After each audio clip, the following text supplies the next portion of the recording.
देख रहे हैं डार्क राजकुमार के साथ। तो चलिए पढ़ते हैं आज की कहानी की ओर। दोस्तों, ये उन दोनों की बात है जब गांव से बारात निकली थी।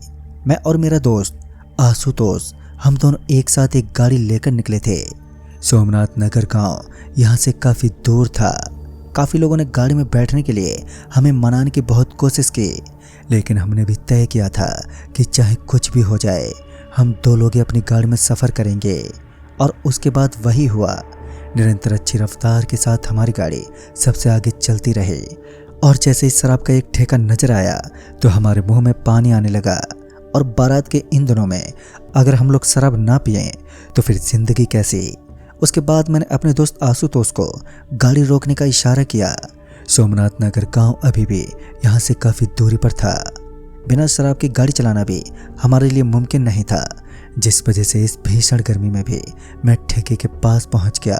तभी मेरे दोस्त आशुतोष ने आवाज़ देते हुए कहा, अरे प्रदीप, जल्दी आ जाओ भाई, लेट हो रहे हैं। अगर बारात में थोड़ा बहुत लेट हो गए तो नमन हमें पूरी तरह से बदनाम करके रख देगा कि यही वो लोग हैं जो बारात में शराब पीकर कोहराम मचाया करते हैं।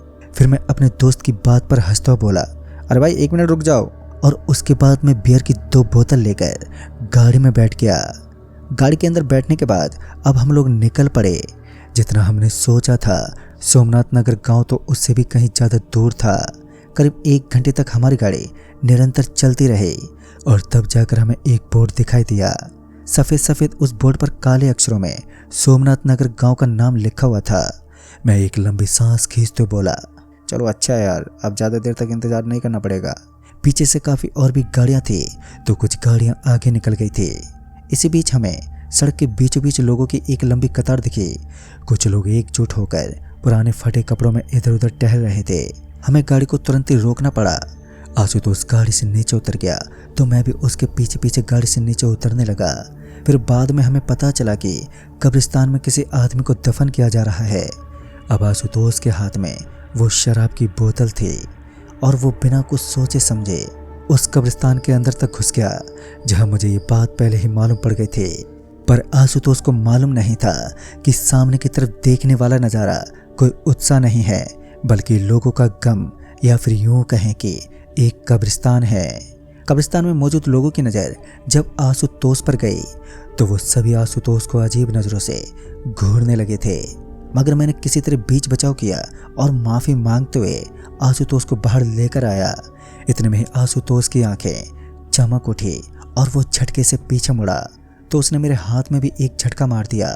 और मैं आशुतोष को बोला, अबे पागल है क्या, तुझे दिखता नहीं है क्या, अभी मेरा हाथ टूट जाता। पर उसने कोई जवाब नहीं दिया। उसका माथा पसीने से तर हो चुका था। फिर बाद में मैं उसे गाड़ी में ले गया और हम दोनों वहाँ से निकल गए। लेकिन अब हम दोनों नहीं थे, हमारे अलावा भी कोई और था जो गाड़ी में था, लेकिन हमें वो नज़र नहीं आ रहा था।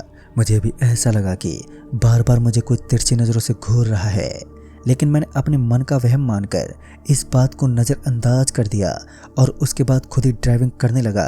रास्ते में चलते वक्त आशुतोष ने कहा, भाई प्रदीप, तुम्हें नहीं लगता जहाँ हम रुके थे वो कब्रिस्तान कुछ अजीब सा था? हम दोनों उस कब्रिस्तान के बारे में अभी बातें कर ही रहे थे कि हमें सामने की तरफ एक गाड़ी नजर आई। यह तो हमारे ही गांव की गाड़ी थी जो शायद हमारे गांव के रंजित भाई साहब की थी। आशुतोष भी इस वक्त थोड़ा घबराया हुआ था, लेकिन जैसे जैसे वक्त बीतता गया तो उसकी बॉडी पहले की तरह नॉर्मल होने लगी। उसके बाद हम लोग उस गाड़ी के पास जाकर रुके तो हमने देखा कि रंजित भाई साहब नशे में कुछ ज़्यादा ही चूर हो गए थे, जिस वजह से अब उनसे गाड़ी नहीं चल पा रही थी। हमारे सभी गाँव वालों की सबसे गंदी बात तो ये थी कि साले जहाँ भी जाते कुछ ना कुछ कांड कर ही देते। इस बार उसने गाड़ी को पेड़ में ठोक दिया था और कुछ लोगों को चोट भी आ गई थी, लेकिन मामला इतना ज़्यादा गंभीर नहीं था तो इन सभी बातों को नज़रअंदाज कर दिया और उसके बाद सब चीज़ों को इग्नोर करते हुए अपनी गाड़ी में बैठ गए। मैं और आशुतोष मामले को निपटाकर वापस चल पड़े। वहाँ तो सब कुछ सामान्य हो चुका था, लेकिन जब हम बाहर से गाड़ी के अंदर वापस बैठे तो हमें एहसास हुआ कि गाड़ी में बहुत ज़्यादा गर्मी थी, जबकि गाड़ी में एसी भी चल रही थी। इस भीषण गर्मी के सामने हमें भी घुटने टेकने पड़े। पूरा का पूरा बदन पसीने से तर हो गया था, लेकिन मैं बर्दाश्त करता हुआ अभी ड्राइविंग सीट पर बैठा था क्योंकि आशुतोष की हालत भी कुछ ठीक नहीं थी। फिर मैं ड्राइविंग करने लगा। मैंने गाड़ी की सारी विंडो को ओपन कर दिया ताकि अब मुझे कोई परेशानी झेलनी ना पड़े। फिर 2 किलोमीटर आगे जाने के बाद हम सोमनाथ नगर पहुंच गए। हम दोनों ने गाड़ी को साइड में लगाया और उसके बाद जब मैं चाबी से गाड़ी को लॉक करने लगा तो हमारी गाड़ी ऑटोमेटिक बिना बटन दबाए ही लॉक हो गई। ये थोड़ा अजीब था, लेकिन मैंने इसे भी नज़रअंदाज कर दिया और बार बार मैं इन चीज़ों को नज़रअंदाज कर रहा था। शायद आने वाले समय में ये सब मुझे खटकने वाली थी। इस समय तो मैंने इन चीज़ों पर बिल्कुल भी ध्यान ही नहीं दिया और चुपचाप शादी के माहौल को एंजॉय करने लगा। अब रात के तकरीबन 9:30 बजने को आए थे। सारी की सारी बारात पहुंच गई थी और अब सभी लोग खाना पीना करने के लिए टेंट के अंदर घुस गए। लेकिन आशुतोष को अभी तक भूख ही नहीं लगी और दूसरी तरफ मैं तो भूखा मरा जा रहा था। फिर मैं बिना आशुतोष को बताए टेंट में घुस गया और अच्छी सी मिठाई खाने के बाद मेरी भूख भी शांत हुई। भूख के शांत होने के बाद अब वक्त हो चला था आशुतोष को संभालने का। उसके बाद जब मैं दोबारा आशुतोष के पास पहुंचा तो वो धूम धड़ाके से एक डीजे के पास नाचे जा रहा था। करीबन 1.5 से 2 घंटे के बाद हम वापस से वहां से निकलने को तैयार हुए, क्योंकि इस वक्त कुछ लोग ऐसे भी थे जो अपने घर जल्दी निकलने वाले थे। और उसके बाद उनमें से आशुतोष ने मुझे आवाज़ लगाते हुए कहा, अरे प्रदीप भाई, अब हमें निकलना चाहिए। और उसके बाद मैं आशुतोष की बात मानते हुए उस शादी वाले टेंट से बाहर निकलकर गाड़ी में बैठ गया। अब तक मुझे गाड़ी का माहौल एकदम नॉर्मल और सही लग रहा था, हालांकि बाहर की तरफ कुछ ज़्यादा ही सन्नाटा पसरा हुआ था। जब हम लोग शादी वाली जगह से कुछ आगे गए तो हमने देखा कि वहाँ तो बहुत ही ज़्यादा खामोशी पसरी हुई थी। दूर दूर तक झाड़ी और भी काफ़ी चीज़ें नज़र आ रही थी। इस समय आशुतोष गाड़ी को ड्राइव कर रहा था और मैं उसकी बगल वाली सीट पर बैठा था। हम लोग करीब 1.5 से 2 किलोमीटर आगे निकले ही थे कि हमारी गाड़ी की हेडलाइट अपने आप ही ऊपर और नीचे होने लगी। ऐसा लग रहा था मानो गाड़ी की हेडलाइट के बटन को कोई छेड़ रहा हो, लेकिन हम दोनों के अलावा तो कोई मौजूद ही नहीं था। तभी आशुतोष ने दबी आवाज़ में कहा, मुझे तो पहले ही कुछ अजीब चीज़ों का एहसास हो रहा था और अब ये सब मेरे दिमाग से परे है, मुझे कुछ भी नहीं सूझ रहा है। और उसके बाद उसने गाड़ी रोक ली। तभी आशुतोष ने कहा, भाई प्रदीप, अब मुझसे ड्राइविंग नहीं होगी, इससे अच्छा है तू ड्राइविंग कर ले। और उसकी बात मानकर मैं उसकी सीट पर बैठ गया और उसे बगल वाली सीट पर बिठा दिया। दूसरी तरफ आशुतोष का पूरा बदन पसीने से तर हो चुका था, पर मुझे नहीं पता उसे ऐसा क्या दिख रहा था, लेकिन अभी तक मुझे अपनी बॉडी एकदम नॉर्मल फील हो रही थी। समय का तो पता नहीं, लेकिन चांद की हल्की हल्की रोशनी नजर आ रही थी, जिस वजह से अगल बगल के दृश्य भी ठीक तरह से दिखाई दे रहे थे। अब हम उस कब्रिस्तान वाले स्थान पर थे जहां पर हमने देखा कि कब्रिस्तान का दरवाजा खुला हुआ है और उसके अगल बगल में कुछ लोग बैठकर विलाप कर रहे हैं। उन सभी लोगों को रोता देख मुझे थोड़ा समझ नहीं आया और उसी स्थान पर जाकर हमारी गाड़ी ने हमें एक धोखा सा दे दिया, क्योंकि गाड़ी का पेट्रोल अचानक ही खत्म हो गया था। जहां आते वक्त हमने भरपूर पेट्रोल डलवाया था। मैंने तुरंत ही बाकी लोगों को फ़ोन किया और सारी बात बताई, तो उन्होंने बताया कि वो सभी उस स्थान से 27 किलोमीटर आगे निकल गए हैं। फिर मैंने बारात में मौजूद लोगों को कॉल किया तो उन्होंने बताया कि उन्हें आने में थोड़ा वक्त लगेगा और मैं भी उनका इंतज़ार करता हुआ वहीं पर बैठा रहा। फिर उस कब्रिस्तान के लोगों को देखकर मुझे लगा कि शायद ये हमारी मदद कर सकते हैं। और फिर जब मेरी नज़र आशुतोष की तरफ गई तो वो पहले उस कब्रिस्तान की तरफ चल पड़ा। कहीं ना कहीं मुझे यकीन हो चुका था कि आज ये कुछ तो करने वाला है। मैं आशुतोष को इस तरह चलता देख उसके पीछे पीछे चल पड़ा और जब मैं उसके पीछे पीछे उस कब्रिस्तान के अंदर तक पहुंचा तो मुझे एक कब्र के ऊपर कोई लेटा हुआ दिखाई दिया। मुझे ऐसा लग रहा था मानो आशुतोष का शरीर उस आदमी की तरफ आकर्षित हो गया है और अब वो आदमी जो चाहता है आशुतोष उसी को करने के लिए बेताब है। और कहीं ना कहीं मेरा अंदाज़ा बिल्कुल सही भी था, क्योंकि आशुतोष वही कर रहा था जो उस आदमी की चाहत थी। आशुतोष के कदम लगातार उस आदमी की तरफ बढ़ रहे थे, लेकिन मैं आशुतोष को रोकने की खातिर उसकी तरफ भागा और उसका हाथ पकड़ लिया, लेकिन उल्टा ही उसने मुझे गर्दन पकड़कर हवा में उठा दिया और धड़ाम से नीचे फेंक दिया। जहां मैं आशुतोष की मदद करना चाहता था तो आशुतोष अब अपनी सही अवस्था में नहीं था। मुझे उसकी एक एक हरकत से अब डर लगने लगा था कि कहीं वो मुझे मार न डाले। तभी मैंने आशुतोष को रोकने की बहुत कोशिश की, लेकिन अब उसके शरीर की ताकत पहले से काफ़ी ज़्यादा बढ़ चुकी थी। उसके अंदर अब एक अलग ही ताकत का अनुभव था।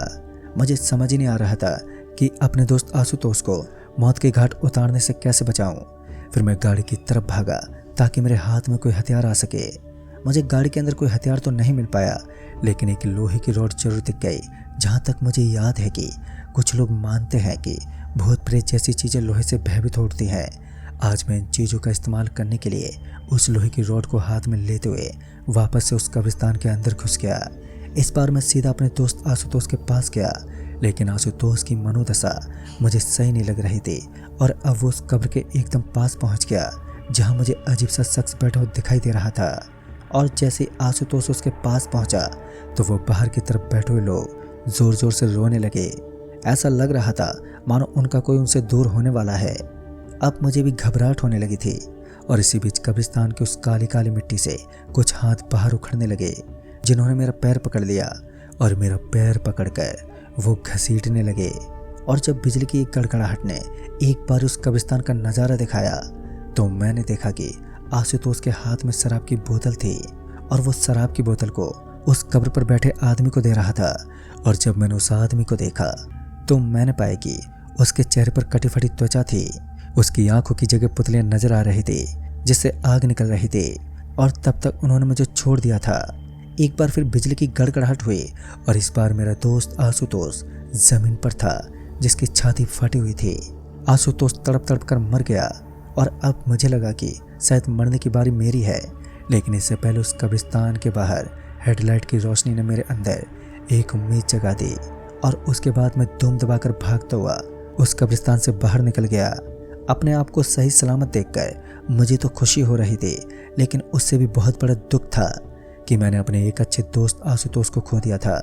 फिर सब लोग जब बस कब्रिस्तान के पास पहुंचे तो मैंने उनको सारी बात बताई।